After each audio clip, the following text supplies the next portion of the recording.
Bwana Yesu asifiwe. Ni wakati mwingine tena ambapo niko kwenye mwendelezo wa masomo aliyonifundisha Roho Mtakatifu kwa ajili ya kanisa na wanadamu wote. Kwa hiyo asubuhi ya leo ya tarehe 15 mwezi wa 6 mwaka 2025 kuna somo ambalo ingawa nilifundisha lakini nataka nilikazie tena asubuhi ya leo. Kuna somo ambalo Roho Mtakatifu alinifundisha kuhusu wanadamu, kwamba binadamu ni watu gani. Kwa hiyo nitasoma hapa kama Roho Mtakatifu alivyonifundisha. Roho Mtakatifu anasema hivi: mwanadamu ameumbwa na Mungu, naye anaitwa mwanadamu. Wanadamu wameumbwa na Mungu na wanakuwa ni wanadamu. Katika huo binadamu wao wanaweza kuitwa wanadamu. Hawa wanaitwa wanadamu kwa sababu wameandikiwa kuitwa wanadamu. Roho wa Bwana anasema wanaitwa wanadamu kwa kuwa wametokana na Adamu. Wameandaliwa kwa sababu wameonekana kwamba ni wanadamu. Nairudia tena hii sentensi ya Roho Mtakatifu alivyonifundisha. Mwanadamu ameumbwa na Mungu, naye anaitwa mwanadamu. Wanadamu wameumbwa na Mungu na wanakuwa ni wanadamu. Katika huo binadamu wao wanaweza kuitwa wanadamu. Hawa wanaitwa wanadamu kwa sababu wameandikiwa kuitwa wanadamu. Roho wa Bwana anasema wanaitwa wanadamu kwa kuwa wametokana na Adamu na wameandaliwa kwa sababu Roho Mtakatifu anafundisha hili somo. Nikasema mbona hili somo ni fupi sana, alafu ni somo dogo sana? Kwa nini Roho Mtakatifu azungumze juu ya habari ya mwanadamu au wanadamu ni watu gani? Kumbe kila jambo ambalo Roho Mtakatifu anatuletea watumishi wa Mungu au anatufunulia linakuwa na maana kubwa. Wewe unaweza ukaona ni kitu kidogo, lakini ni kitu kikubwa. Wakati naendelea kutafakari juu ya ujumbe huu na kuona dunia jinsi inavyoenda na vituko vya dunia hii, ndipo nikagundua hili somo lina maana kubwa, kwamba sisi wanadamu wote tumetokana na Adamu. Yaani baba yetu ni Adamu na mama yetu ni Hawa, ambaye Biblia inasema ni mama wa walio hai ambao ni wanadamu. Kwa hiyo hatupaswi kufanyiana mabaya. Ndio maana nilitengeneza hili bango au hiki kipeperushi, na ndicho hili bango hili au hiki kipeperushi hiki kwa ujumbe huu ambao amenipa Mungu.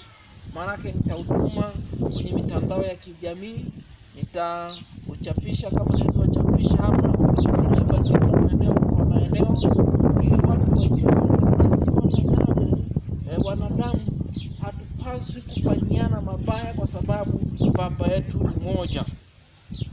Kwa hiyo kwa siku ya jana nilikuwa na maombi ya kumuomba Mungu juu ya taifa langu la Tanzania. Na nilikuwa namuomba Mungu,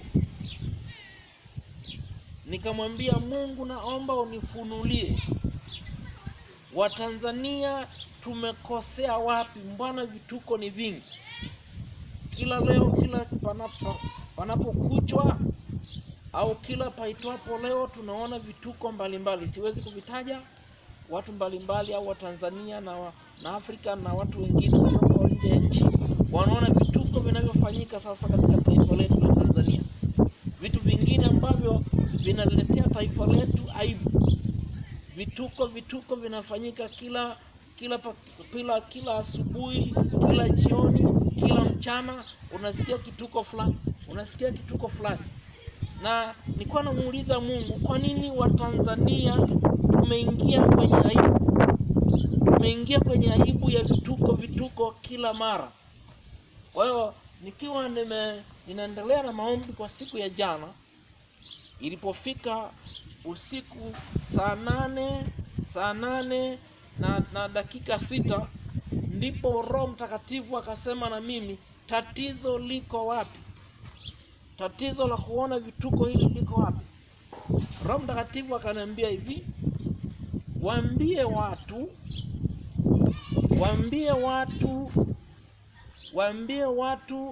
waache ubaguzi.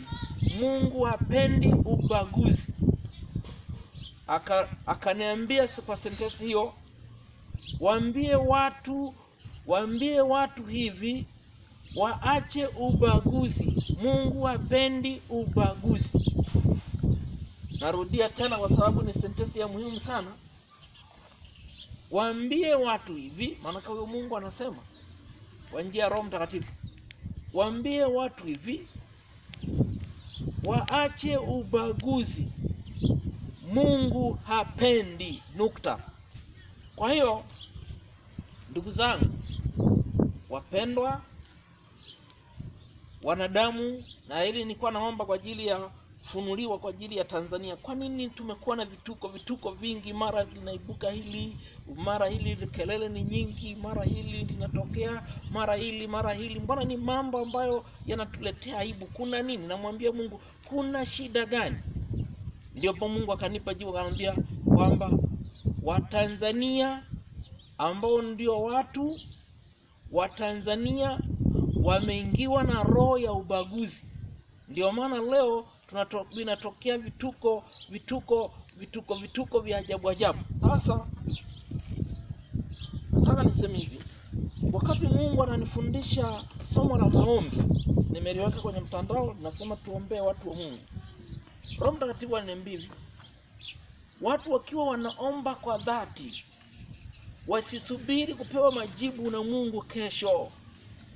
Watu wakiwa wanaomba kwa dhati, manake watapata maelekezo hapo ndani ya maombi. Kama wamekusanyika watu 2 watatu au mtu mmoja anaomba kwa dhati, Mungu atampa majibu hapo. Manake Roho Mtakatifu akaniambia, Mungu huwa hakai mbali na wanadamu, yeye yuko karibu na wanadamu. Kwa hiyo wanapomuomba anatoa majibu hapo.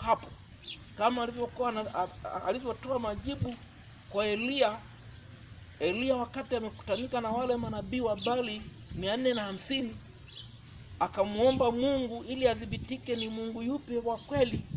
Moto ulishuka ukairamba ile sadaka. Sasa Mungu aliniambia hivi, ukiwa umedhamiria kuomba, nitasema na wewe muda ule, siku ile unaomba, nitakuelekeza tatizo ni nini. Kwa hiyo watu wengi inawezekana hatuamini kwamba Mungu anaweza kusema kwenye maombi kwamba tunapoomba tunasubiri maelekezo labda ya kesho kutwa, labda ya siku gani. Mungu aliniambia wanapoomba kwa dhati, nitawapa majibu pale, nitawapa maelekezo pale. Kwa hiyo ninaenda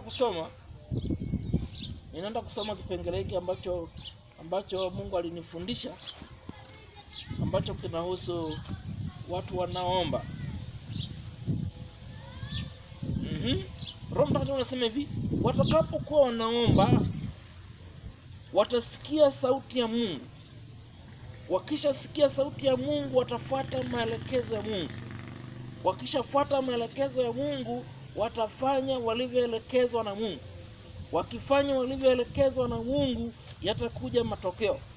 Matokeo yakisha kuja, wanakuja watu dhahiri, manake yanaleta majibu. Watu wanapata majibu. Narudia sentensi hiyo. Roho Mtakatifu anasema hivi, watu wanapoomba kwa dhati, maana kuna maombi ya aina mbili. Roho Mtakatifu anifundisha kuna maombi ya aina mbili. Kuna maombi yanomdhihirisha Mungu, manake hayo yanaombwa na Mungu anatoa majibu pale, au anatoa maelekezo pale. Lakini kuna maombi yanayoombwa kinywani, hayo hayana majibu wala huwezi kuisikia sauti ya Mungu. Kwa hiyo narudia sentensi hiyo, wanapoomba wanasikia sauti ya Mungu. Hao ni watu wanaoomba kwa dhati. Wakisikia sauti ya Mungu wanafuata maelekezo ya Mungu. wakifuata maelekezo ya Mungu, wanafanya walivyoelekezwa na Mungu. Wakifanya walivyoelekezwa na Mungu, yatakuja matokeo. Matokeo yakisha kuja, wanakuja watu dhahiri, manake yanaleta majibu. Watu wanapata majibu. Kwa hiyo Mungu huwa hakai mbali. Wana maombi wote ambao Mungu amewapa roho ya maombi, mnapoenda kwenye maombi, mtegemee, msikilize sauti ya Mungu, itawaelekeza papo hapo. Mungu hasubiri kesho wala kesho kutwa. Yeye anatoa majibu hapo. Kama atakwambia hiki kitu ni cha kusubiri, kama atakwambia ni cha muda gani, atakueleza. Kwa hiyo Mungu bado ni yule yule aliyesema na watu wale wa zamani, manabii na mitume. Bado ni yule yule, hajabadilika. Ila ni sisi tu wanadamu tumebadilika, tumekuwa busy na mambo mengi, tumekuwa busy na maisha yetu na Mungu na shughuli za Mungu, au kumtafuta Mungu imekuwa ni kufinyu sana. Ndio maana hatuwezi kupata vitu vingi kutoka kwa Mungu. Kwa hiyo kwenye kitabu hiki nilikuwa na kazi ya hiyo, lakini nataka nizungumze kitu ambacho, ujumbe ambao Mungu amenipa usiku wa leo. Ujumbe ambao Mungu amenipa usiku wa leo kwa ajili ya Watanzania na kwa ajili ya dunia nzima pia. Maana dunia nzima pia ina changamoto na vituko kama vinavyotokea Tanzania na nchi zingine.